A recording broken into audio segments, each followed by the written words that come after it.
Assalamualaikum warahmatullahi wabarakatuh. Bismillah, alhamdulillah, wassalatu ala rasulillah, wala hawla wala quwata illa billah.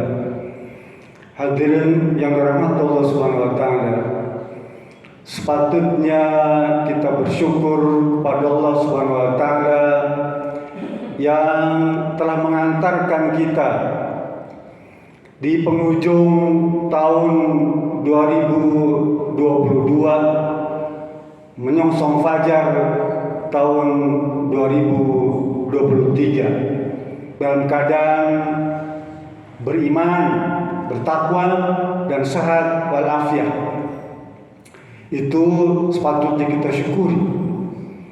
Dan kita juga bersyukur pada Allah Subhanahu wa taala karena tradisi tahun baruan yang selama berpuluh-puluh tahun sering dikumandangkan bukan hanya oleh orang-orang kafir, tapi juga sebagian orang Islam turut merayakannya. Sekarang tradisi itu sudah mulai berkurang.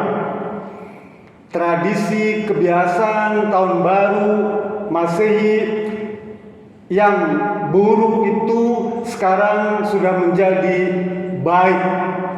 Tradisi yang busuk itu sekarang sudah berbau harum. Tradisi yang batil itu sekarang mulai hak. Tradisi yang salah itu sekarang sudah mulai benar. Tradisi yang bisa mendatangkan laknat itu sekarang sudah berubah memberikan kebiasaan yang mendatangkan manfaat. Tradisi yang penuh maksiat itu sekarang menjadi kebiasaan yang selamat. Tradisi yang biasanya menimbulkan kemudaratan sekarang bisa mendatangkan kemaslahatan. Karena umat Islam sekarang sudah mulai paham dan mengerti. Ya. Dengan era teknologi, ilmu pengetahuan yang sangat berkembang ini, kita bisa tahu tentang sejarahnya itu, ya. Karena memang itu merupakan persembahan peribadatan kepada dewa. Sekarang kita tinggalkan itu semua. Alhamdulillah.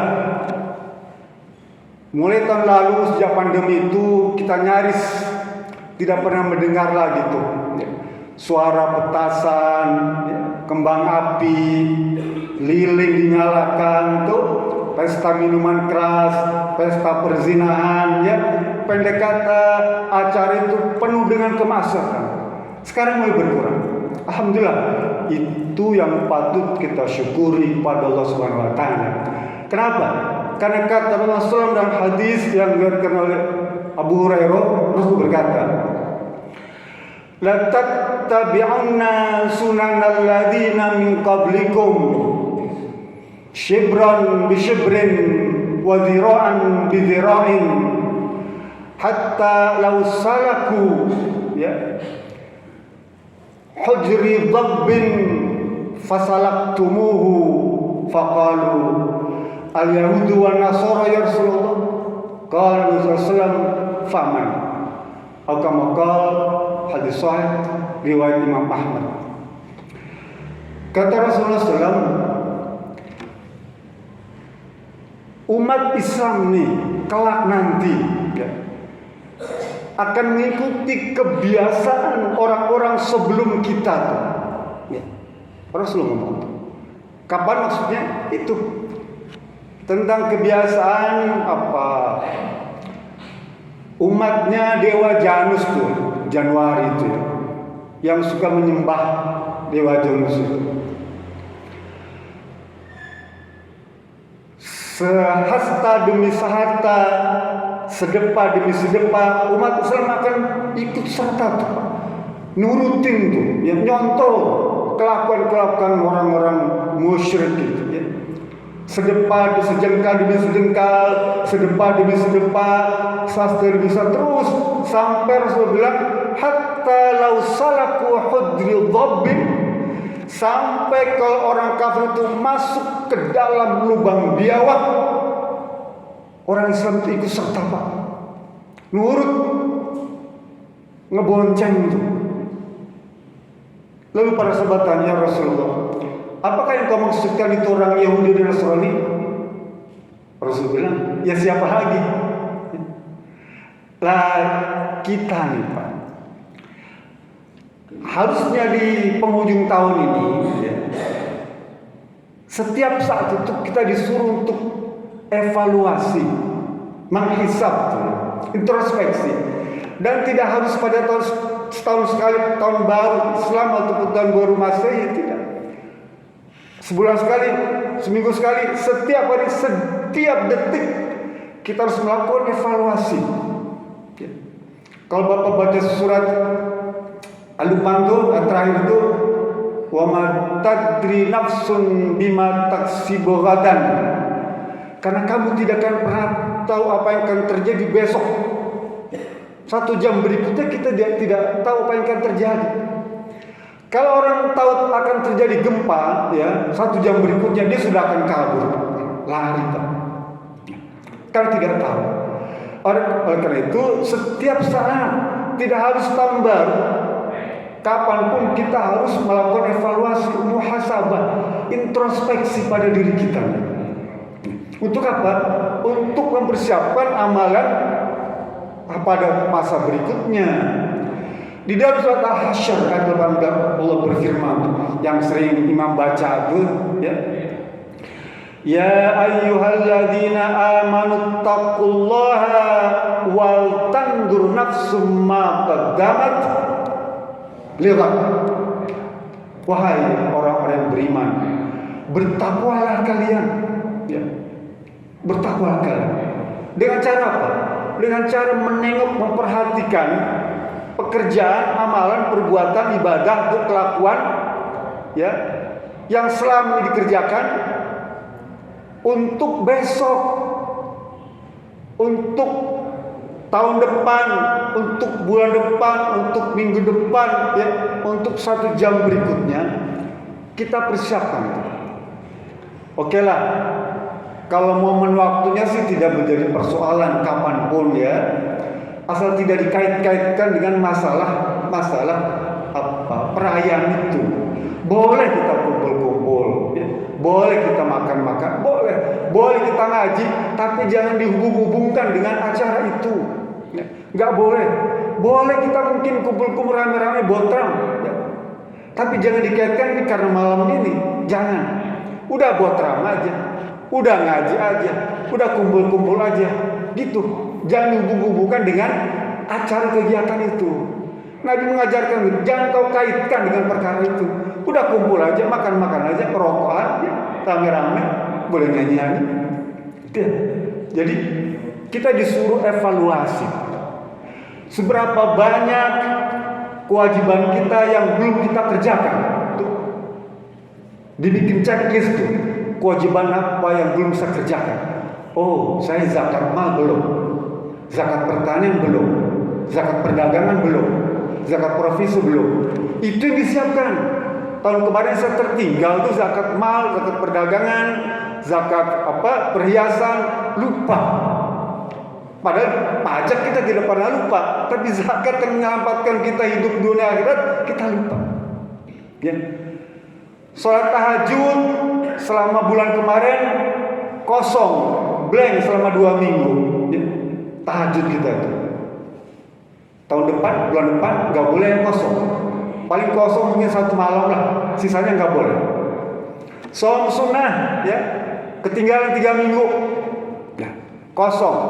Sekarang harus diisi lagi, gitu ya. Wah, kemarin lupa silaturahmi ke orang tua tuh. Setahun yang lalu, tahun ini jangan lupa sambangi keluarga di kampung, tengokin tuh orang tua, ya. Kemarin saya lupa sholat Jumat udah 2 kali, ya. Jumat ini jangan sampai blank nih. Karena kalau 3 kali tidak sholat Jumat, sebagian ulama menyebutkan sudah kufur, ya. Jangan sampai lolos lagi nih sholat Jumat nih. Jadi berapa banyak kewajiban yang selama ini belum sempat kita kerjakan. Dan berapa banyak kesalahan, kekeliruan, perbuatan dosa yang belum kita tinggalkan. Tahun ini tinggalkan itu semua. Perbuatan-perbuatan yang lawan, yang tidak ada manfaat, tidak ada faedahnya tuh ya, untuk keselamatan rohani kita, tinggalkan. Wah, kayaknya ini perbuatan ini cukup mengganggu nih ya, mengganggu rumah tangga, tinggalkan. Perbuatan-perbuatan yang kurang baik itu mulai kita tinggalkan. Kembali ke jalan yang lurus. Kan kita minta setiap hari itu, ihdinas siratal mustaqim, ya Rabb, tunjukilah jalan yang lurus tuh. Jalan yang lurus, kita minta itu, Pak. Kalau selama ini kita sholat selalu datang terlambat, ya Rabb, tunjukkan nih jalan yang benar nih, supaya sholat saya ini datang tepat waktu, agar tidak tertinggal takbiratul ihram. Selama ini terlambat terus. Itu yang mesti dievaluasi. Memang kadang-kadang kita kalau mengevaluasi sendiri-sendiri susah. Padahal Umar bin Khattab, kata beliau, Rasulullah berkata, hasibu anfusakum qabla an tuhasabu. Evaluasilah dirimu sebelum kau mengevaluasi orang lain. Kita paling gampang mengevaluasi, menilai orang lain, tapi sulit untuk menilai diri sendiri. Kita susah untuk mengevaluasi diri sendiri. Kita gampang mencari kesalahan orang lain, tapi mencari kesalahan diri sendiri itu susah. Kadang-kadang ditunjukkan orang lain aja dia nggak mau. Pak, itu salah, itu nggak boleh tuh, orang Islam nggak begitu. Ya, udah tahu salah dia pun enggak, itu benar. Kadang-kadang dia nggak bisa menerima tuh. Ya.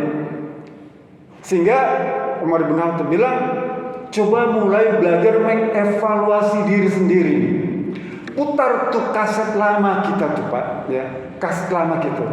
Berapa banyak kekeliruan yang pernah kita lakukan. Tahun depan ini nggak boleh lagi. Jangan lagi melakukan perbuatan itu. Yang sudah biarkan saja berlalu. Kita mohon ampun kepada Allah, kita bertobat kepada Allah. Tatap tahun berikutnya ini dengan penuh optimisme, semangat untuk apa? Untuk meraih kebahagiaan di dunia dan keselamatan di akhirat. Itu yang kita harus capai. Dan sekarang ini, Pak, menjadi tren positif di seluruh dunia. Orang berbondong-bondong menuju Islam. Sampai gereja pun berubah jadi masjid di negeri kita. Bukan hanya umatnya jadi mu'alaf, tapi gerejanya pun berubah jadi masjid. Ini apa? Ini semangat orang untuk takut kepada Allah, kembali kepada jalan yang benar. Lalu kenapa kita yang sudah beriman ini harus ikut-ikutan tradisi mereka? Wong mereka saja sudah mulai kembali kepada Islam, lah kita jangan ikut-ikutan justru jadi kafir. Ini tren positif, Pak. Seluruh dunia, Pak. Saya bangga, Pak. Ibarat bandul pendulum, Pak. Pendulum bergerak ke arah Islam. Kita song-song kebangkitan Islam ini, Pak. Kita song-song kemenangan Islam. Kita song-song kejayaan Islam dengan apa?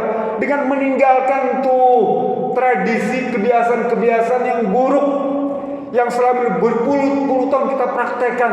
Ya, tinggalkan itu kembang api, tinggalkan itu petasan, tinggalkan itu bakar lilin, tinggalkan itu trompet, tinggalkan itu minuman keras, tinggalkan itu kemaksiatan, jauhkan itu semua.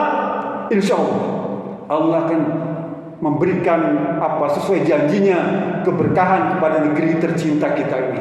Amin. Itu saja bisa saya sampaikan. Assalamualaikum warahmatullahi